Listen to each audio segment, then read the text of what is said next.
Kendo Podcast episode 155. In this episode, I want to talk about applying Kendo teachings to your daily life. Kendo Podcast by Hiro Mafuji from KendoGuide.com. Thank you for listening. This podcast is about Japanese martial arts Kendo for Kendo lovers and supported by Kendo enthusiasts through Patreon.com. Thank you for your support, guys. Please visit KendoGuide.com for more Kendo information and how to support KendoGuide.com. Welcome to Kendo Podcast episode 155. Okay, this episode is I want to talk about how we can apply Kendo teachings, what we learn from Kendo, to our daily life. I probably talk about this before too, but I want to just dig it because there are a lot of people do Kendo and for fun or for as a hobby, whatever the reason, right? And that's fine. But Kendo is the way of life, and if you don't learn things from Kendo and apply those to your daily life, it's kind of you are not utilizing Kendo 100%. So I want to share what I think we should, how we apply, how we perceive, how we utilize. Did I say that? Yeah, how we utilize the Kendo teachings for your daily life. Now, I always talk about Zanshin. When I talk about Zanshin for daily life, I don't want to talk. I don't want to tell you anything disgusting because it's a public broadcasting. So I'm not going to say that. But Zanshin is like when you get up in the morning, and I talked about it last week. I don't remember when it was. No, I shared this with the members at the Patreon. My members at the Patreon.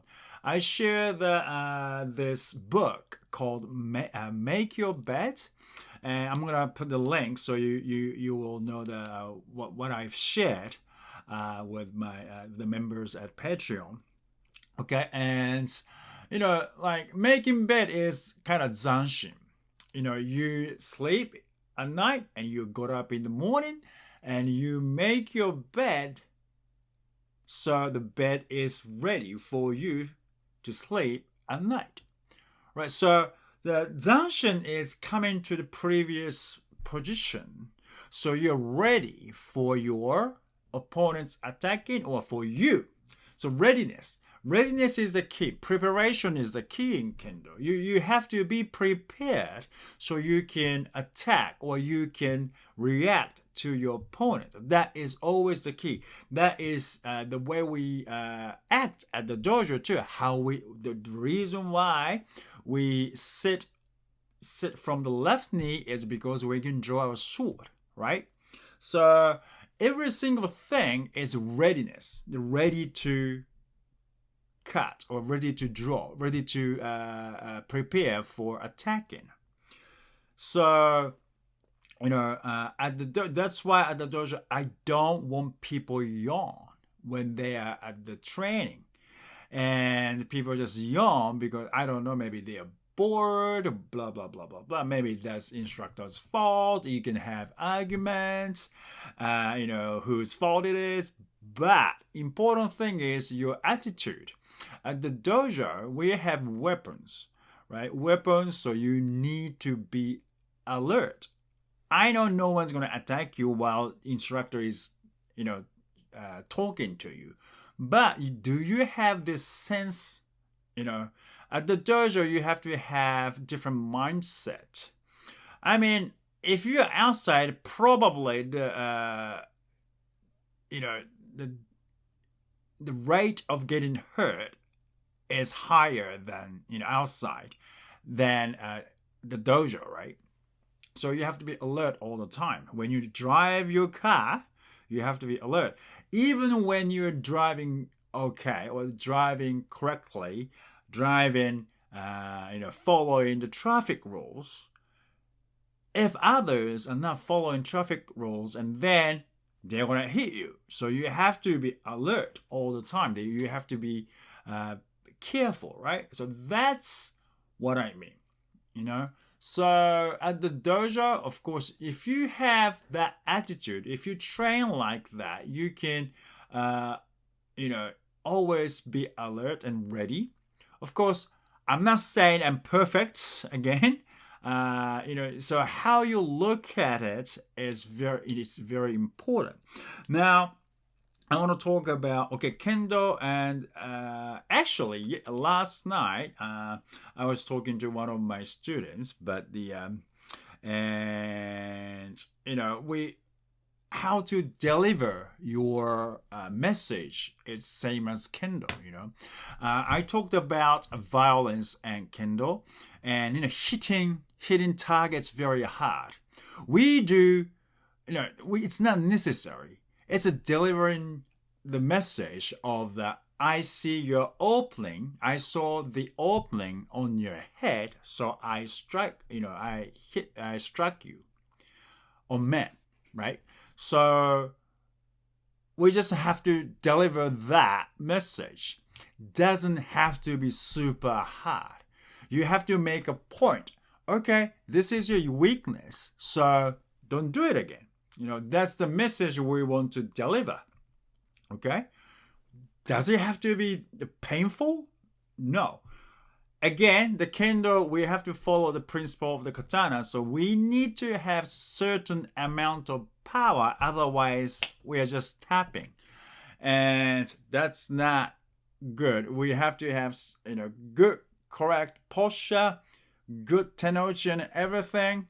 And oh, by the way, Alex Bennett Sensei is talking about Valley Cat on the YouTube channel, Kendo World. So probably I will put the link as well if I don't forget.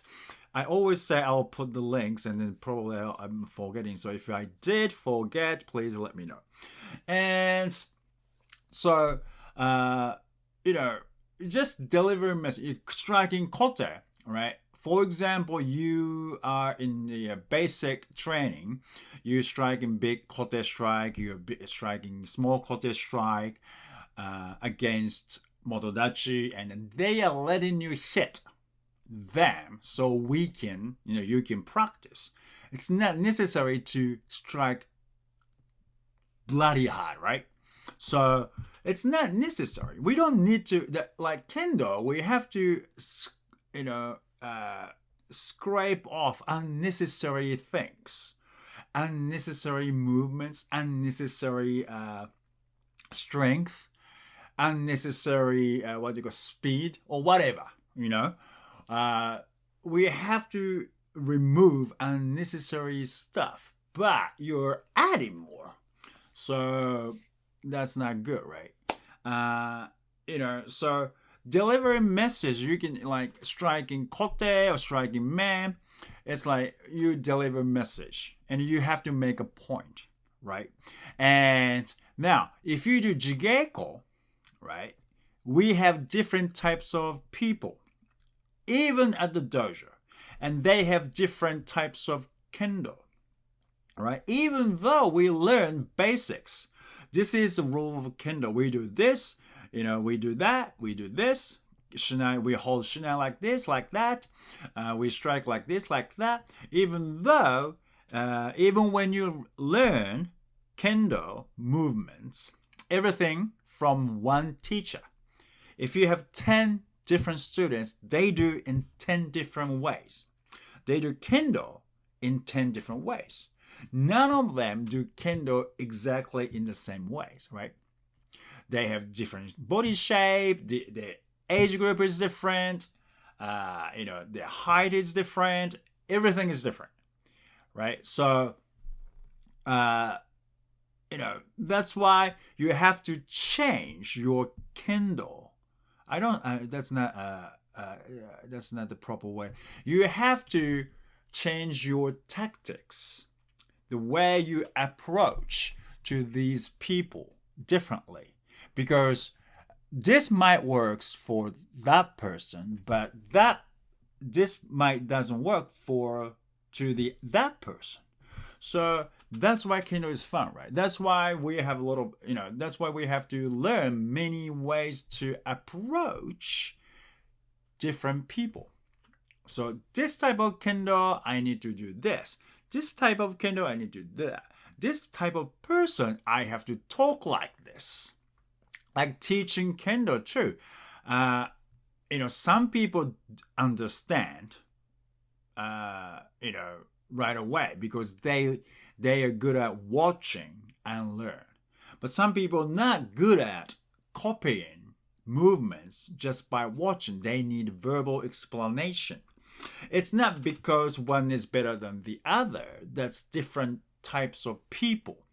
So that's why instructors have to come up. I know a lot of instructors don't have time for that, but probably everyone understands what I'm saying. Good people are different.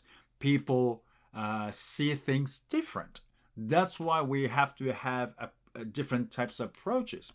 Now, it's always good. A lot of people, like teachers say something, and the leaders, right? One student understand what the teacher meant.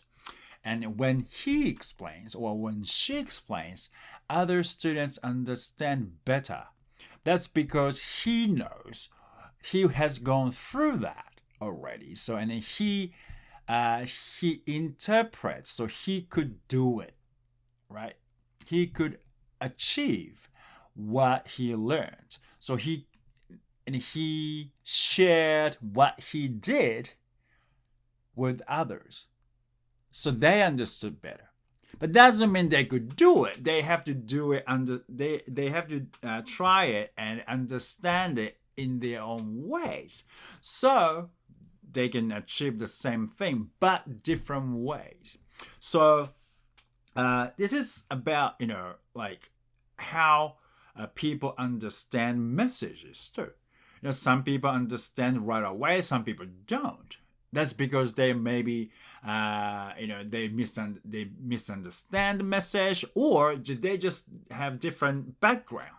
So even when you receive same message, they don't understand. That happens, especially if you have people with different cultural backgrounds, right? And if they talk differently, like, I'm Japanese and I have Japanese background with more than how many years have I been outside Japan? Since I was almost 20 years, right? Almost 20 years. So I have Japanese background, but I also have non-Japanese background as well. I've been in the States more than 10 years. I was in Guatemala for 2 years. I was in New Zealand for 6 years. So it's kind of mixture of bits of that and that, this and that. So I understand a lot of things in different ways, but doesn't mean I understand your way. So we have to kind of meet. We have to understand. We have to find out how we can understand, or how I can explain things so you can understand. So that's same as Kendo. How can I strike you so I can make my point, right? So you gotta understand. Oh, he doesn't understand my way. It doesn't mean they don't, they don't like you, or they have no capacity to understand you. And then it's not about, it's just different. So you have to come up with, oh, he understands like this, or she understands like that. He doesn't understand if I talk to him like this. Some people understand indirectly. I have to talk to him or her indirectly, so they don't, I don't hurt their feelings, something like that. So you have to have different ways to talk to people. I know that's, if you're teaching to a bunch of people, it's time consuming and all that. But I mean, that's what you do, If they don't understand you correctly, what's the point of that? What's the point them being there to listening to you? So I think that's another one thing. Conversation is same as Kindle. Some people understand like this, some people don't. So that's another thing. And I have at my website, I have the section called Kendo Wisdom. So for example, I have this wisdom. Shiai should be like Keiko. Keiko should be like Shiai, right? And we can talk about this in Kendo, right? Because it is Kendo thing. Basically says there's no Shiai Kendo, or shouldn't be Shiai Kendo or Keiko Kendo. It should be the same. You should do the Kendo in the same way, right? That's why we practice. We shouldn't be changing our own Kendo because of the Shiai or Keiko or Shinsa. Should be one Shiai, one Kendo. So that's the same thing as if you go to interview for. You shouldn't have you for interview. You shouldn't have you for what do you call it? Daily life. You should be you all the time. So that's why you have to practice, right? For example, we all know you have to have a good posture in Kendo, and a posture will help you in daily life too, your health as well. So, you shouldn't have, because I do Kendo, I should have a good posture only at the dojo. You should have posture, good posture all the time, right? So that kind of thing. And also, like I said, different people understand you in a different ways, right? So you have to apply that. So at the interview, you shouldn't have interview you. You should be you, but it depends on the person you're interviewing. Not the person who is interviewing. They have to understand you well, so you have to analyze her or him very well, and then tell them what you are and your good things, blah blah blah, so you can pass interview, right? So depends on what you are, like Shinsa too, like exam too. You have to show you, right? That's the same as interview. You have to show how good your Kendo is, so you have to do that. Otherwise, if your Kendo is good, in general, you have to show that, right? So nothing shouldn't be changed. If your Kendo is good in Keiko, should be good in exam too. So Shinsa should be like Keiko, Keiko should be like Shinsa. So you don't have to change your Kendo. But again, you have to present your Kendo, so you have to know what angle is good for judges to see your Kendo. That's tactics. You have to change. If they don't understand, if they don't see your Kendo, they cannot judge you. All right? So that's what you have to think about. All right? And for example, meikyo shisui, that means basically you have to calm yourself all the time, like a mirror, clean mirror, or still water. Okay, if water is still, it will reflect a lot of things, right? Reflect sceneries. So if your mind is calm, you can you can tell what others are thinking.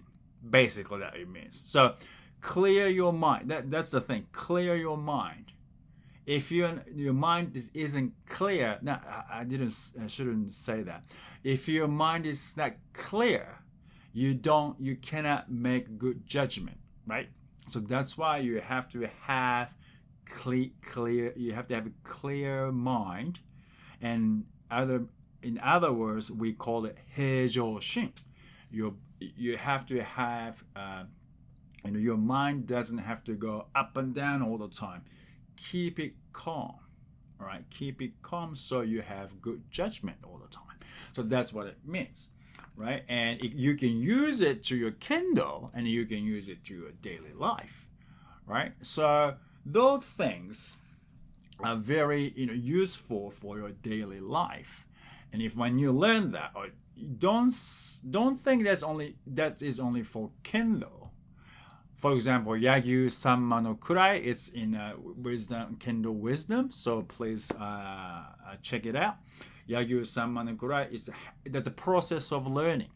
How you learn, you work at it, and you try it, and again you polish it up, and you're gonna learn again.